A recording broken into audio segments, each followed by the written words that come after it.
अंधा गांव कई वर्षों पहले एक घने जंगल के बीचों बीच बसा था। एक विचित्र गांव, अंधा गांव। इस गांव के सभी निवासी जन्म से ही अंधे थे। पीढ़ी दर पीढ़ी वे इसी अवस्था में रहते आए थे और उनके लिए अंधकार ही संसार था। गांव के लोग खुशहाल थे क्योंकि उन्होंने अपनी दुनिया को वैसे ही स्वीकार कर लिया था जैसी वह थी। उनके लिए ध्वनि, स्पर्श और गंध ही संसार की सबसे महत्वपूर्ण अनुभूतियां थी।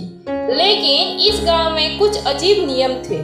किसी को भी रोशनी या दृष्टि के बारे में बात करने की अनुमति नहीं थी। अगर कोई ऐसा करता तो उसे गांव से निकाल दिया जाता। एक दिन एक अजनबी इस गांव में पहुंचा। वह एक साधारण व्यक्ति था, लेकिन एक विशेषता थी, वह देख सकता था। वह अपने रास्ते से भटककर इस गांव तक पहुंचा था। जब गांव वालों को पता चला यह व्यक्ति देख सकता है तो वे आश्चर्यचकित हो गए। गांव के मुखिया ने उसे बुलाया और पूछा, तुम कहते हो कि तुम देख सकते हो, इसका क्या अर्थ है? हम तो इस दुनिया को ध्वनि और स्पर्श से ही पहचानते हैं। अजनबी ने मुस्कुराकर कहा, मैं देख सकता हूँ कि सूरज चमकता है, आकाश नीला है, फूलों में रंग होते हैं और रात में चांदनी बिखरती है। मैं तुम्हें यह सब दिखा सकता हूँ। लेकिन गांव वालों के लिए ये बातें समझना कठिन था। वे सूरज, चांद और रंगों की कल्पना भी नहीं कर सकते थे। वे केवल अंधकार को ही जानते थे। कुछ को यह विचार भयावह लगा कि उनकी दुनिया के अलावा भी कोई और दुनिया हो सकती है। गांव के कुछ लोग अजनबी की बातों में रुचि लेने लगे। वे जानना चाहते थे कि क्या सच में कोई रोशनी होती है, क्या रंग होते हैं। लेकिन मुखिया और कुछ वरिष्ठ नागरिकों को डर था कि अगर लोग इसे मानने लगे तो गांव में अराजकता फैल सकती है। मुखिया ने घोषणा की कि यह व्यक्ति झूठ बोल रहा है। हम सदियों से ऐसे ही रह रहे हैं और यह कहता है कि हमारी दुनिया अधूरी है।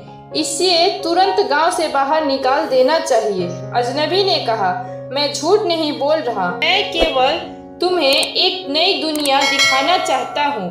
अगर कोई जानना चाहता है तो मेरे साथ आ सकता है। गांव के कुछ युवा जो हमेशा नई चीजें सीखने के इच्छुक थे, वे अजनबी के पास गए और बोले, अगर सच में कोई और दुनिया है तो हम उसे देखना चाहते हैं, हम तुम्हारे साथ चलेंगे। मुखिया और अन्य वरिष्ठ लोगों ने उन्हें रोकने की बहुत कोशिश की, लेकिन कुछ जिज्ञासु आत्माएं अजनबी के साथ बाहर जाने को तैयार हो गए। जब वे गांव की सीमाओं से बाहर निकले तो अजनबी ने उन्हें एक नई तकनीक से परिचित कराया, जिसे वे धीरे धीरे प्रकाश को महसूस करने लगे।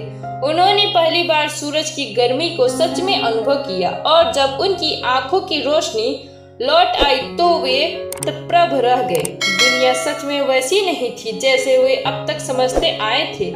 जो लोग देखने लगे थे वे अपने गांव लौटे और अपने परिवारों को समझाने की कोशिश की, लेकिन गांव के अधिकांश लोग उनकी बातों पर विश्वास करने को तैयार नहीं थे। वे अपनी पुरानी दुनिया में ही सुरक्षित महसूस करते थे।